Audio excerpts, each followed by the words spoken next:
Should the Chicago Bulls try to trade up to the number one overall selection in the 2026 NBA draft? We're going to be talking about it on today's edition of the Bulls Report by Chad Sports. My name is Patrick Siepman, and today's show is presented by PrizePicks. So we'll talk about that. Apparently, the Wizards are open to moving down from number one, and then also the Combine getting underway in Chicago this week. We'll get you guys the latest you need to know from there. But if you guys could hit that subscribe button today, appreciate all the real ones who have hit the subscribe button over the last couple of days. There's no better time to hit the subscribe button as a Bulls fan, because this is the moment where they could turn this franchise around and get back to the top of the Eastern Conference here, hopefully in the next couple of years. So if you guys could hit that subscribe button today, don't miss a thing around your favorite basketball team. Once you are subscribed, give me a C red down below in the comments section.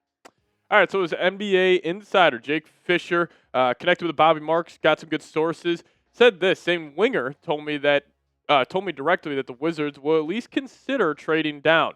He insisted that this is not a savior moment for Washington, given that the franchise just traded for two former All-Stars in Trae Young and Anthony Davis, on top of the slew of recent lottery picks it already has accumulated. He added that, in accordance with Wizards general manager Will Dawkins' prospect evaluations, Washington will not rule out a move downward if Dawkins determined there are two or three players that the Wizards are eager to come away with. Now, in my opinion, for the Chicago Bulls, they should not be trying to trade up for the number one overall pick. This team has way too many needs. Now, if the Bulls were in a different position, like maybe they're in a spot like the Indiana Pacers, where they're coming off an NBA Finals appearance, and you want to give up future draft capital to try to move up and land the number one overall pick so you can have the pick of the litter at your guy here in the 2026 NBA draft. Now, it does make sense from the Wizards that they're trying to trade down because they do have guys like AD, Trae Young.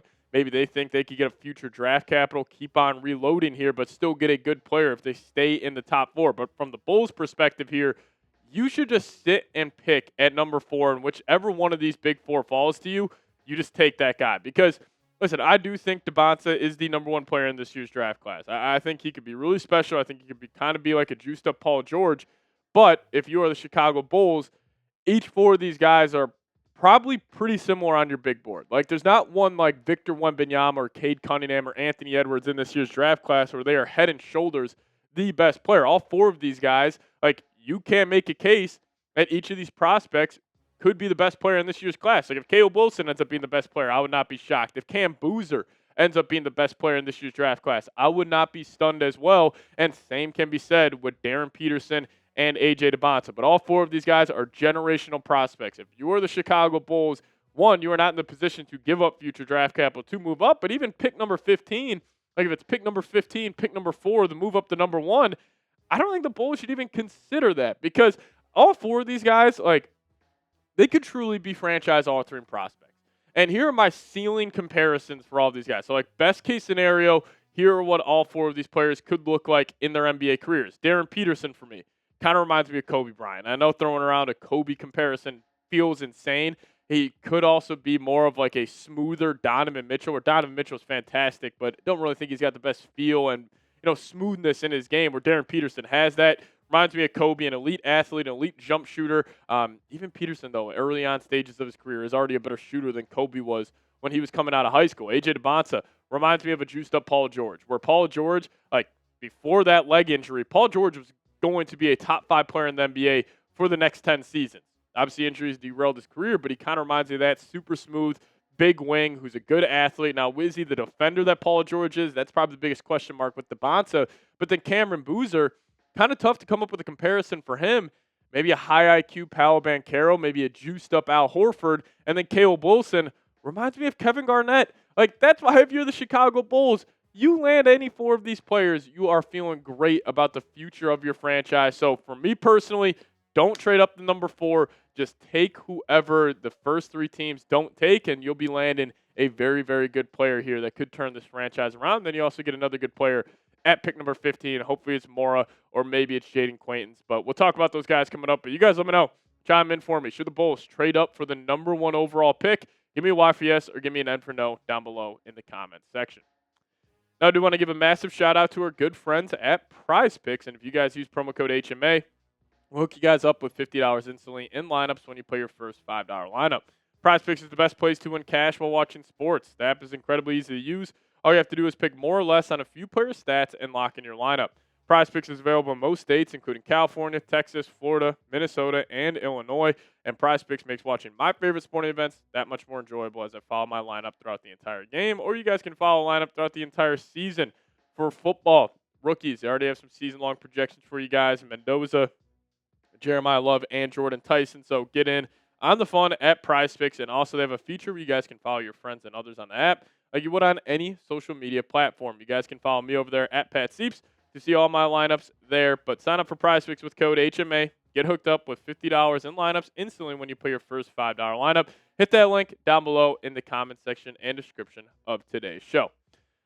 All right, let's talk about the scouting combine going on in Chicago right now. Now, I will say, if you guys are very tapped into NFL draft, Twitter and what people are saying, sometimes people make a big deal out of these shooting drills, and I think it does have some value, but most of the time to have these guys take 25 to 33s, it's really just if you get hot at a certain time.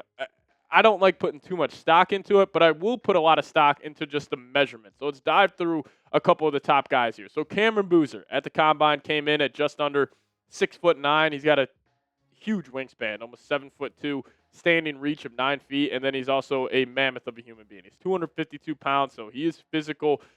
He's an imposer down there on that low block, and his size is just like a prototypical 4-3 here in the modern day NBA. Or you could even play some small ball 5 for you with how great of a rebounder he is. But Cam Boozer's a stud, and then Caleb Wilson comes in at just over 6'9", 210 pounds. Already got good weight on his frame. He's got a 7-foot wingspan. His standing reach is the same as Cam Boozer. Now, I think Caleb Wilson and Cam Boozer, they're completely different styles of players, but they are pretty similar physical athletes. Now, I think Caleb Wilson's more of the high flyer, and Cam Boozer is more of the, grit and grind. But, Cam Boozer's also got the longer wingspan. He's got the same standing reach. He's just an inch smaller than Caleb Wilson. But Caleb Wilson, dude's an absolute stud. I can't wait to see what he tests out on his vertical jump. Did not get that yesterday. But let's move it to pick 15 here for the Chicago Bulls. This is when it gets interesting because I do think it will be Cam Boozer or Caleb Wilson for Chicago at pick number 4. But pick 15, what about a guy like Haynes Steinbach? I love Haynes Steinbach. He's a big body, 6'10", 250 pounds. He's got a really good wingspan on him. He's a good shooter as well. Kind of reminds me of a modern-day athletic Kevin Love. Is he the rebounder that Kevin Love is? Absolutely not. He was one of the best in the league. But Haynes Steinbach could be a great, swing 4 option for a good team in the NBA. And now probably the most ridiculous combine measurements. Also, keep in mind the height here is without shoes on. It is them in bare feet. And Aday Mara, 7'3", barefoot. You could list him at 7'5" with shoes on. He's 260 pounds, and his wingspan is 7'6" with a standing reach of just under 10 feet. He is a huge human being, and I think people still undervalue wingspan and height in the NBA. When you are out there on a basketball court, you have a 7'3" monster in the lane. You question the certain type of shots you are going to take offensively, and the Bulls need a big fella. So hopefully Aday Mara falls to 15. But if he doesn't fall to 15, watch out for Jayden Quaintance. Jayden Quaintance looks awesome.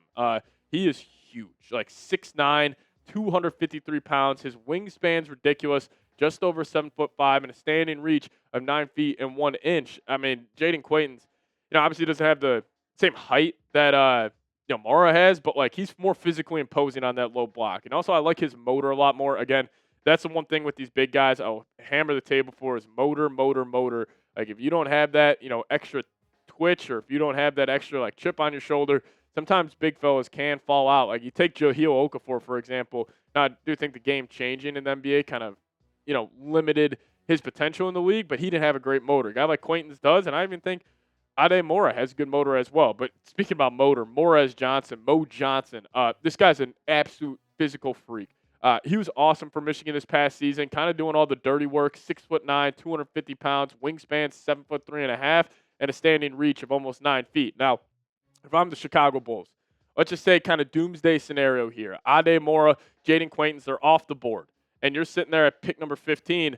Morris Johnson should be the pick. He would be the number 1 guy, in my opinion, that the Bulls should look at after those two. I would also like a Haynes Steinbach, but Mo Johnson, just watching the NBA playoffs, he's a guy that I could see playing in the playoffs for 15 years. He's a physical forward. He does all the dirty work. He's a good rebounder. Now, I think Mo Johnson if you go Cam Boozer, there might be some overlap in their games. But if you go Caleb Wilson and having that physical presence of Mo Johnson next to him, I would like that fit a lot more. But if you do go Cam Boozer, I would be doing everything you can to get a Jayden Quaintance or a Aday Mara at that spot at number 15. But a Caleb Wilson, maybe if Darren Peterson falls, Mo Johnson would be high up on my board for the Bulls at pick number 15. But you guys chime in down below. Who's your favorite NBA draft prospect? If it's out of the top 4, Mo Johnson's kind of my guy. I just think he's going to be somebody where maybe his ceiling's not as high, but he'll be somebody who's going to play in the NBA for a very, very long time. You guys chime in down below. Let me know who your favorite draft prospect is, and we'll catch you guys next time. Go Bulls.